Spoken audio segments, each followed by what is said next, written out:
È stato un orgoglio per la nostra Chiesa custodire Don Nicola Tiscornia, le parole del Vescovo Alberto Tanasini nella messa funebre per il decano dei sacerdoti della diocesi, il ricordo affettuoso di Monsignor Corrado Sanguinetti. Il Papa all'Angelus ha sottolineato che occorre non vivere in maniera ipocrita ma essere cristiani nelle situazioni concrete, testimoniando il Vangelo che è essenzialmente amore per Dio. Il depuratore di Santa Margherita Ligure è tornato operativo al 100%. Colpito dalla mareggiata, l'impianto era attivo in pretrattamento per non inquinare. Ora il riavvio completo delle funzioni interne. Vecchie glorie del Sestri Levante Calcio in campo al Sivori per festeggiare i 100 anni della società. Gli obiettivi: puntare sui giovani e consolidare la squadra per il prossimo campionato. Buongiorno a tutti e ben ritrovati con la nostra informazione. Questa mattina nella cattedrale di Nostra Signora dell'Orto a Chiavari il vescovo Alberto Tanasini ha presieduto la Santa Messa funebre per Don Nicola Tiscornia, il decano dei sacerdoti della diocesi di Chiavari che si è spento nella notte fra venerdì e sabato all'età di 104 anni. Il vescovo ha descritto gli ultimi anni della vita del sacerdote, invitando tutti ad affidarsi, come lui ha fatto, alla fraternità ed alla fraternità sacerdotale, in particolare alla maternità della Chiesa nei momenti di difficoltà. È stato un orgoglio per il presbiterio di Chiavari custodire Don Nicola Tiscornia. È stato un orgoglio poter fare affidamento sulla sua estrema lucidità. Lo ha sottolineato il vescovo di Chiavari, Monsignor Alberto Tanasini, questa mattina nella cattedrale di Nostra Signora dell'Orto, presiedendo la Santa Messa funebre per Don Nicola, il decano dei sacerdoti della diocesi. Nella sua omelia, Monsignor Tanasini ha voluto svelare un particolare non secondario degli ultimi anni di vita di Don Tiscornia, e lo ha fatto non solo perché lui stesso non ne faceva mistero con gli altri, ma anche e soprattutto come spunto di riflessione per tutti e per i giovani preti in particolare. Don Nicola ha vissuto diversi momenti di fatica negli ultimi anni della sua esistenza. Era angustiato, ha sottolineato il vescovo. Aveva molte preoccupazioni e rimorsi. 2 sono state le strade attraverso le quali ha ritrovato la serenità e la pace e, in definitiva, ha ritrovato se stesso, la fraternità sacerdotale e la maternità della Chiesa attraverso il suo vescovo. La fraternità cura, pacifica, aiuta a ritrovare se stessi, e a tutti dico la fraternità, l'aiuto reciproco, l'attenzione, la cura, tutto questo è per tutti noi davvero una profonda medicina dell'anima. Monsignor Tanasini ha posto l'accento sull'importanza dell'affidarsi alla misericordia di Dio attraverso la Chiesa per la vita sacerdotale e per l'esistenza di ciascuno. Quante volte abbiamo motivo di contrasto, di giudizio. E poi che cosa ci resta se non la misericordia del Padre attraverso la misericordia della Chiesa? E allora ecco, questa comunità, espressione della Chiesa, accompagna il suo pastore, lo accompagna incontro al Padre, l'accompagna nella gioia profonda del cuore, nella riconoscenza e nell'offerta a Lui, al Padre, di una vita così vissuta, totalmente dedicata a Lui. All'inizio della messa il ricordo di Don Nicola Tiscornia è stato tratteggiato da Monsignor Corrado Sanguinetti, vescovo di Pavia, che fu curato nella parrocchia di San Giuseppe dei Piani di Ria a Chiavari negli ultimi 3 anni in cui Don Nicola è stato parroco. Il suo è stato un ricordo affettuoso. Gli abbiamo chiesto quali sono stati i tratti essenziali del ministero di Monsignor Tiscornia. Io Don Nicola chiaramente l'ho conosciuto alla fine della sua vita di parroco, perché sono stato il suo ultimo curato a San Giuseppe dei Piani di Ri, e in quei 3 anni che l'ho visto in atto come parroco mi ha sempre molto colpito innanzitutto la sua, direi, proprio disponibilità all'incontro con le persone, la passione con cui dedicava il ministero alla parola, quindi la sua predicazione è sempre così viva, così intensa, per cui anche negli anni successivi, quando si è ritirato da parroco, finché ha potuto predicava, come dire, leggendo tanto, si vedeva che era un uomo che aveva ancora tanti interessi, non voleva, come dire, ripetere cose già dette, come, da un certo punto di vista, ma voleva riappropriarsi continuamente della bellezza del mistero della fede. E poi devo dire anche così, come tratto, era un uomo di preghiera, ma di preghiera, come dire, discreta, nel senso che aveva questo tratto anche di riservatezza. Appunto, normalmente anche da curato non pregavo con lui, però era assolutamente disponibile all'incontro, al dialogo, a raccontare anche tante cose della sua lunga vita. E poi aveva questo tratto di saper coltivare le amicizie. Lui ha avuto tanti amici, magari fedeli, che sono stati i suoi bambini, i suoi chierichetti, poi cresciuti, che ogni tanto lo venivano a ritrovare.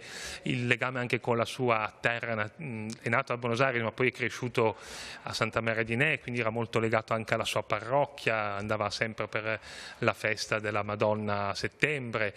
Ecco, poi mi sembrava un uomo contento di essere prete, senza troppi problemi, anche senza troppe artificiosità. Cioè, ad esempio, lui non amava molto troppe organizzazioni, preferiva che in qualche modo ci si facesse un po' condurre anche da quello che la realtà man mano chiedeva. Ecco, quindi direi davvero un cuore di pastore, di padre.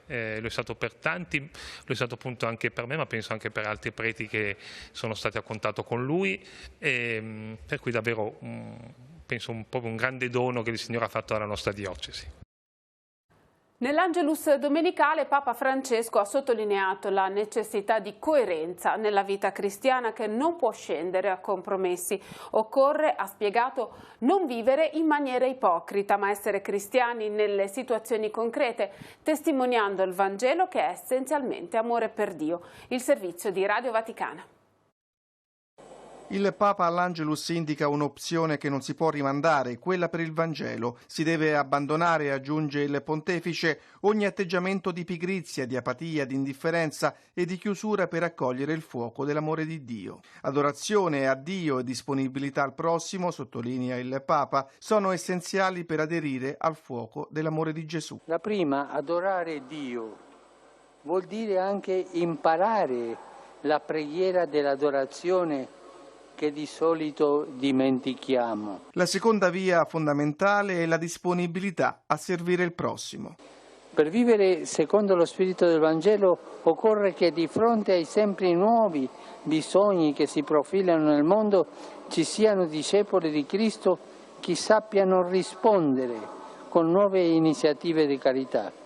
Gesù, conclude Francesco, è venuto a portare una divisione salvifica. Egli è venuto a separare col fuoco. Separare che? Il bene dal male, il giusto dall'ingiusto. In questo senso è venuto a dividere, a mettere in crisi, ma in modo salutare, la vita dei suoi discepoli, spezzando le facili illusioni di quanti credono di poter coniugare vita cristiana e mondanità, vita cristiana e compromessi di ogni genere. Si tratta di non vivere in maniera ipocrita, ma di essere disposti a pagare il prezzo di scelte coerenti, e questo è l'atteggiamento che ognuno di noi dovrebbe cercare nella vita, coerenza, e pagare il prezzo di essere coerenti col Vangelo, coerenza col Vangelo.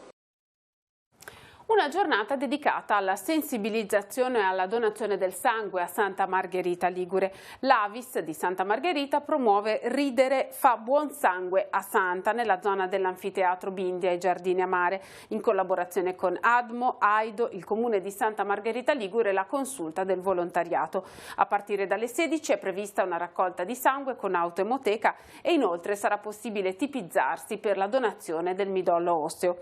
L'Avis di Santa Margherita ha invitato tutte le associazioni di volontariato della città che avranno a disposizione un gazebo per illustrare a residenti e turisti tutte le proprie attività. Dalle 21:30 è previsto anche uno spettacolo comico proposto da Andrea Di Marco e l'ingresso sarà gratuito. E in occasione di questa manifestazione organizzata dall'Avis, questo pomeriggio alle 16:30 ai Giardini a Mare, l'amministrazione comunale consegnerà la bandiera Lilla 2019 all'Associazione Paratetraplegici 14 onlus. La bandiera lilla, lo ricordiamo, è il riconoscimento assegnato ogni anno a chi si impegna a favorire il turismo delle persone con disabilità. E intanto ci sono buone notizie per il comune di Santa Margherita, perché che sono arrivate proprio in queste ore da Ireti. Il depuratore di Punta Pedale è tornato funzionante al 100%. Anche il terzo dei gravi problemi cagionati dalla mareggiata di ottobre al comune di Santa Margherita Ligure è stato risolto. 9, 14 e 17 agosto, 3 date per 3 soluzioni, nemmeno 10 giorni e Santa Margherita Ligure ritrova la sua normalità. Il primo passaggio riguarda l'approvazione del primo lotto del progetto definitivo di messa in sicurezza del porto, un documento passato prima in conferenza dei servizi, poi in giunta nei primi giorni di agosto. La vigilia di Ferragosto, poi, l'apertura a doppio senso di marcia della provinciale 227 per Portofino, arrivata con alcuni mesi di ritardo, ma che segna una svolta fondamentale per i trasporti, anche se a fine mese il semaforo tornerà temporaneamente per consentire i lavori di finitura della strada. Ora, Ireti ha comunicato che anche il depuratore è tornato funzionante al 100%. Dopo i lavori durante l'inverno, nei mesi di maggio e giugno 2019 sono stati eseguiti i test propedeutici per il riavvio dell'impianto di Punta Pedale. Nella prima metà di luglio è stato avviato il comparto biologico con la progressiva partenza di 2 delle 4 linee di membrane, attività che ha permesso di iniziare la fase a pieno ciclo a partire dal 15 luglio. Dopodiché sono proseguiti gli interventi per poter attivare tutte e 4 le linee di membrane e per la messa a regime di tutti i comparti del depuratore, lavori che si sono conclusi pochi giorni fa.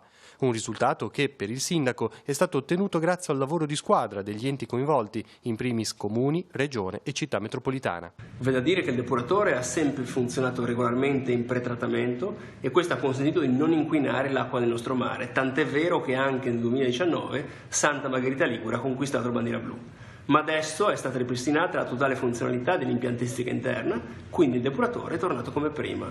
Ci tengo a ringraziare il dottor Gnocchi e tutto il suo staff per l'impegno posto in maniera continuativa al fine di ottenere questo risultato.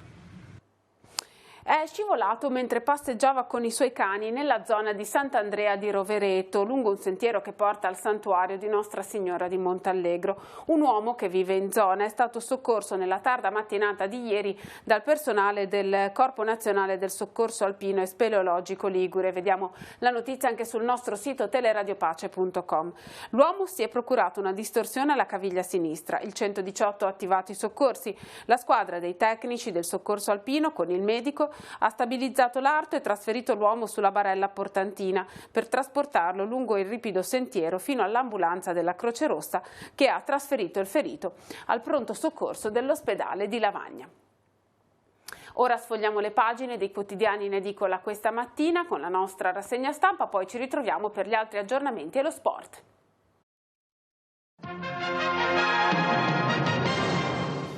Corriere della Sera titola: il Movimento 5 Stelle chiude con Salvini, Grillo riunisce i capi, Matteo è inaffidabile, vuole un contratto con il PD, diventa più concreta l'idea di un patto giallo-rosso, il leader leghista si appella alla piazza e intanto ci sono i retroscena, i democratici ora non escludono il Conte bis, il governo possibile, politico o istituzionale, questa è l'ipotesi per il Colle, cioè per il Quirinale. E poi c'è un'intervista all'attore Richard Gere che qualche giorno fa ha visitato la nave dell'ONG Open Arms, vorrei parlare al ministro.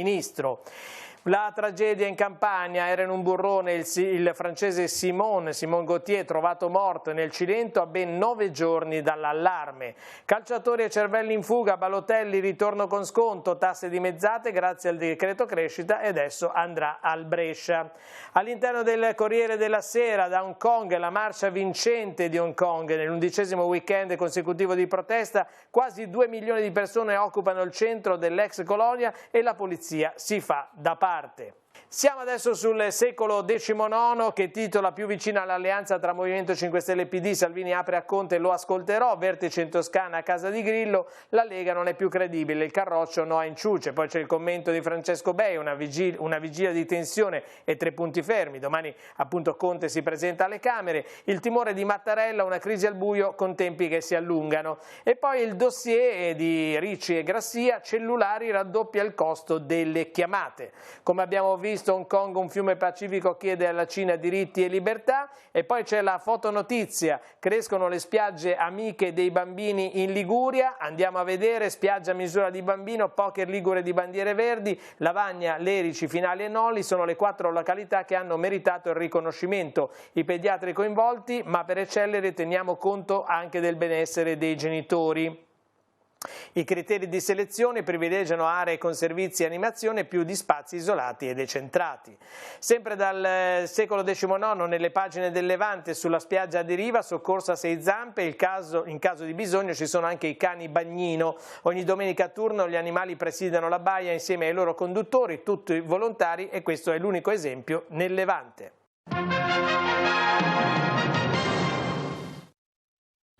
Allora subito gli aggiornamenti, andiamo in redazione da Giacomo Rizzi.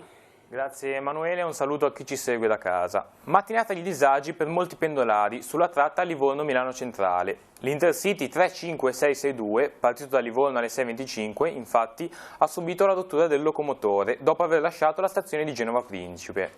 Nella stazione di Pontedecimo il treno ha atteso un nuovo locomotore prima di ripartire. Secondo il sito viaggiatreno.it, attualmente il convoglio viaggia con 135 minuti di ritardo e arriverà a Milano alle 13:10, anziché alle 10:55, come era previsto, facendo perdere le coincidenze a molti viaggiatori. Sempre questa mattina, inoltre, un guasto ad uno scambio a Levanto ha causato rallentamenti al traffico ferroviario sulla tratta La Spezia-Genova. Dalla redazione è tutto, la linea può tornare allo studio. Grazie, siamo allo sport e parliamo di calcio. Uno degli eventi clou dell'anno del centenario del Sestri Levante è andato in scena sabato al campo Sivori. La serata si è aperta con una carrellata di vecchie glorie dell'Unione Sportiva, giocatori che hanno fatto la storia per i risultati conquistati, sia per l'attaccamento ai colori rossoblù. La società punta sui giovani e a consolidare la squadra in vista del prossimo campionato.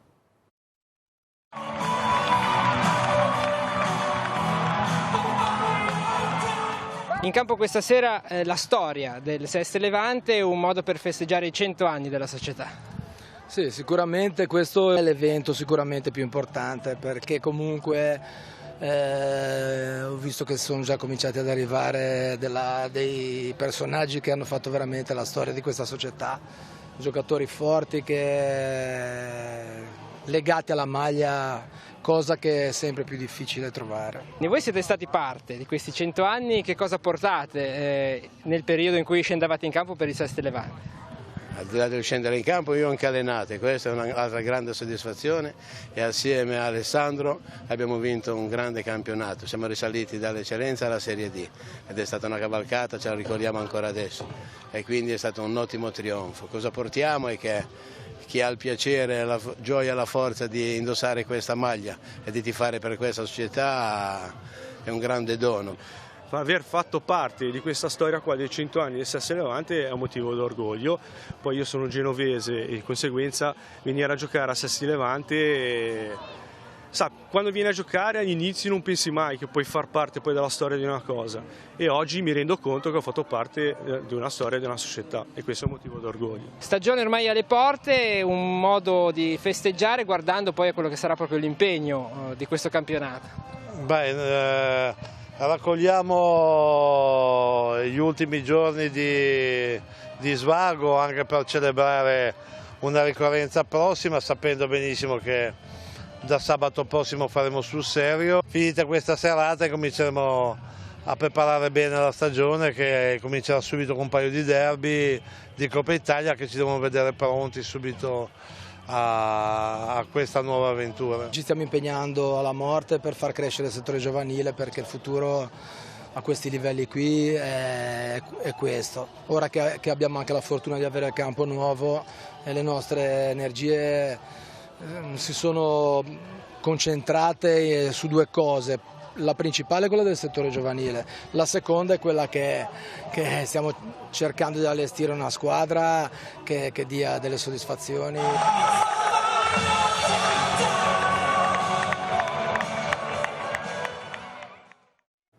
La Lavagna Lavagnese è stata eliminata dalla Coppa Italia di Serie D. Al turno preliminare disputato a Riboli, i bianconeri sono stati sconfitti ai rigori dalla Fezzanese. Padroni di casa avanti al 9° minuto grazie ad un'autorete di Diallo, ma all'83esimo la Fezzanese ha pareggiato con Cerchi. La qualificazione si è così decisa dal dischetto. Gli avversari non sbagliano un tiro, mentre risulta fatale per la Lavagnese l'errore dagli 11 metri del portiere Nassano. Torniamo brevemente alla cronaca. Uno scontro tra una macchina ed uno scooter si è verificato questa mattina a Sestri Levante. Intorno alle 8:30 a Santa Vittoria di Libiola un'auto uscendo da una strada privata non ha dato la precedenza al due ruote che stava transitando. L'uomo alla guida dello scooter si è fratturato l'anca ed è stato trasportato dall'ambulanza della Croce Rossa di Riva Trigoso in codice giallo all'ospedale di Lavagna. Prima di chiudere diamo uno sguardo alla nostra programmazione. In omaggio a Monsignor Nicola Tiscornia, nell'anno del suo 100° compleanno, la Filarmonica Città di Chiavari aveva tributato al sacerdote un omaggio musicale. Riproporremo il concerto che avevamo registrato in quella occasione questa sera alle 21:30 su Telepace 4 al canale 218. In questi giorni, inoltre, la nostra emittente trasmetterà gli eventi che stanno caratterizzando il meeting per l'amicizia fra i popoli che si sta svolgendo a Rimini. Questa sera alle 20:50 su Telepace 2 al canale 85 proporremo la cerimonia di inaugurazione. Ogni giorno su Telepace 3 al canale 115 verranno trasmessi gli appuntamenti del meeting in diverse fasce orarie della giornata, alle 8, alle 10, alle 18:30 e alle 21:35. Terminiamo così questa edizione di TG di oggi. La prossima andrà in onda come sempre a partire dalle 19:15. Grazie per averci seguito e buon proseguimento di giornata.